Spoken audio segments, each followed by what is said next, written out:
name is Ariel Algace. I'm honored to be here today. In 2011, on Yom HaShoah, which as you know is Holocaust Remembrance Day, current President and former Prime Minister of Israel, Shimon Peres, gave a speech in which he said, and I quote, "We of the Jewish nations were victims of racism, persecution, and discrimination, but we never neglected the imperative to respect every person. Every citizen of Israel, regardless of religion or race, knows that Israel is and must be the most anti-racist country in the world." Now, to the contrary, a recent survey shows that 95% of Israelis think that racism is present in Israeli society. 70% said that the Israeli government doesn't do enough to help combat racism, and even 20% said that the government is encouraging and thus institutionalizing racism. Who are the victims? Well, the vast majority of respondents said that Ethiopian Jews suffer the most racism in Israeli society. I would like to contend today that, contrary to President Peres' assertion, there is indeed racism affecting and infecting Israeli society. And I would like to talk to you about this because it's a topic not commonly addressed in the media, and I would like to draw your attention to it. And before I continue, I would just like to say that if anybody would like to see my sources on this information or would like to talk to me further, I'd be more than happy to do so. Let me give you a bit of historical background. In the 70s, 80s, and 90s, Israeli efforts rescued tens of thousands of Ethiopian Jews who were airlifted from Sudan and brought to Israel in 3 covert operations. However, the Ethiopian Jewish population in Israel is only a small fraction of the Black African population currently living there. There's also a large non-Jewish sub-Saharan African population of asylum seekers that entered Israel through its border with Egypt. Most of these are of Sudanese and Eritrean origin. Although 90% of asylum seekers in Israel come from those 2 countries, the government does not grant these people the opportunity to apply for refugee status, even though they are clearly seeking refuge in Israel. But this is a catch-22. If these asylum seekers are not considered refugees, then what are they? The Israeli government has labeled them infiltrators, and Israel's prevention from infiltration laws were amended in 2011 to specifically target sub-Saharan African asylum seekers. The present law makes no distinction between asylum seekers, refugees, migrant workers, and infiltrators, and allows them to be unethically detained for months on end, or even years, without due process or legal counsel before possibly being deported. And this law is what makes it clear that we are facing an issue of institutionalized racism. Racism is not just personal prejudice of a few people. It is the systematic discrimination and persecution of a particular group.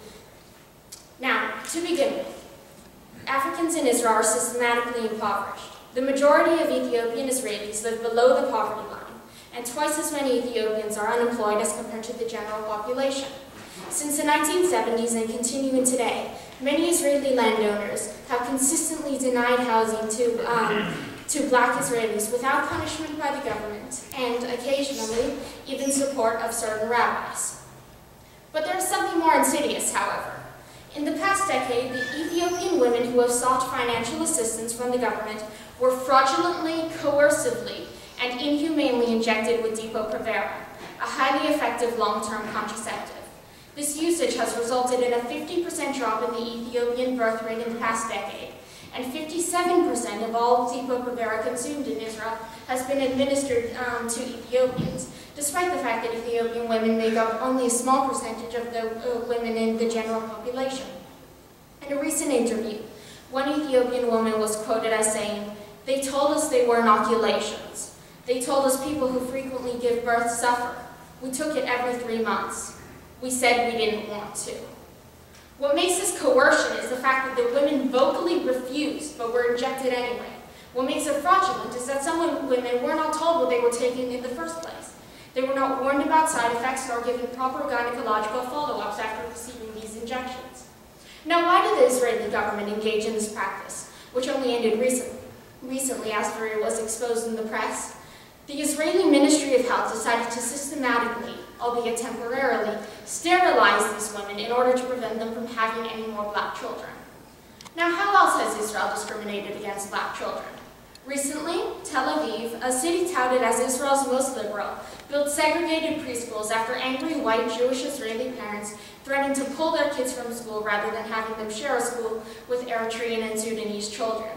Schools built by the municipal government specifically for black, non-Jewish children are completely separated from the Jewish-only mixed schools, which include white Israelis, Mizrahim, and possibly Ethiopian Jews. But this is not the only instance of segregated school systems in Israel. In Eilat, Israeli and African children, too, were separated. About 50 Sudanese and Eritrean students were sent to an abandoned facility where they did not receive any semblance of adequate teaching. Teachers were untrained and inexperienced and had no set curriculum. The students were placed in a space with nails, garbage, and broken glass and exposed electrical wires strewn across the floor. And you must understand that this is happening in a country that has what is widely acknowledged as a Middle East top educational system. Furthermore, a refugee school in Shapira, South Tel Aviv, was firebombed in 2012. Molotov cocktails were launched into 4 residences housing black refugees and 1 kindergarten. Although no injuries were reported as a result of this attack, this isn't the first time Africans in Israel have witnessed and survived attempted acts of terrorism against them. The government, to my knowledge, has done little or nothing to prevent these attacks. For example, in 2011, burning tires were thrown into houses of Sudanese men, presumably with the intention of killing them by burning or smoke inhalation. 2 men were hospitalized. Black women have been beaten badly in the streets by Israeli men, including by teenagers. But oftentimes, these isolated acts of violence and terrorism escalate into race riots. In these riots, people are beaten and shops sacked. Rioters demand the immediate deportation of infiltrators, the African refugees. They scream curses and death threats and call the Sudanese cancer to the state of Israel. And all the while, some members of Knesset stand, watch, and smile. More than 1,000 people participated in these riots. Black refugees were bludgeoned and attacked with pepper spray. But sadly, very little has been done on a governmental level to address the racism infecting Israeli society. In fact, the government has spent more time covering up and hiding its racism than solving it. And as with most issues of oppression, very little can be solved completely. The racism black Israelis and refugees face is probably no exception. However, I am a firm believer that the first step in alleviating oppression is to educate, which is why I'm talking about this today. And there are various ways to do this, both within Israel and in the international community. Let me give you 2 examples. The first is to support, either financially or in spirit, grassroots organizations that raise awareness to the racism black people in Israel face. Unfortunately, not very many of these such organizations exist yet. The people can speak, and that is a powerful mechanism of change. But sometimes that's not enough. Supporting grassroots organizations will unfortunately only take you so far. Apartheid in South Africa wasn't ended only internally. International pressure was also a very effective factor in bringing the regime to an end.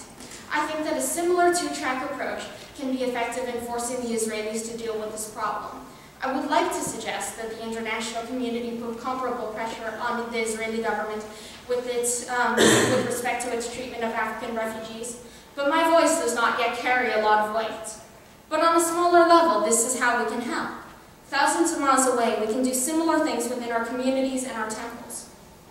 I am talking to you to try to let you know about this, and to possibly convince you to only show support and give money to the Israeli government contingent on how Israel tries to end its unethical treatment of black refugees and black Israelis, and only support the Israeli government on a case-by-case basis after examining everything, as, of course, you should do with all governments. As this is a problem of institutionalized racism, Netanyahu, the head of the institution, has immense power to change his country for the better. Unfortunately, he has done very little with respect to the treatment of African refugees. For the international community, and better still, Jews across the world, to make it clear that there will be serious consequences if nothing were to be done, and to show that they want change, Netanyahu would most likely have no choice but to do something. He has the power to persuade Knesset members to repeal the racist protection from infiltration law, to persuade the Ministry of Health in order to take steps to provide restitution to the Ethiopian women they coercively injected with Depo-Provera, to persuade the mayors of Eilat and Tel Aviv that segregation in schools is in no way, shape, or form acceptable, to persuade media companies to stop using anti-refugee, subtly racist language. President Peres gave his speech on Yom HaShoah, he practically denied the existence of racism in Israel. This only serves to exacerbate the problem and to uphold the oppressive system in place. And this was particularly ironic given the fact that his speech was intended to remember a Holocaust in which Jews themselves had been recently persecuted. Peres' relatives were burned alive in a synagogue during the Holocaust. In 2011, burning tires were flung into Sudanese homes with that same intent. We cannot pretend for 1 second that Israelis are immune from being racist because their families were survivors of the Holocaust. We cannot pretend anymore that if we're all nice to each other and continue supporting the government blindly, that racism will solve itself, that if we all sing Kumbaya and hold hands, racism will magically disappear. This erases history, silences the oppressed, and ignores the incredible violence that Black people in Israel face. Love is not blind, only hate is. And so, if anything, we should be hyper-aware of racism within our community and call it out. We are a people that has been persecuted in the past. It astounds me that we can allow this to happen. We cannot stay silent about the oppression Black people in Israel face. We must fight, because to stay silent in the face of this inhumanity is unconscionable in and of itself. Thank you very much.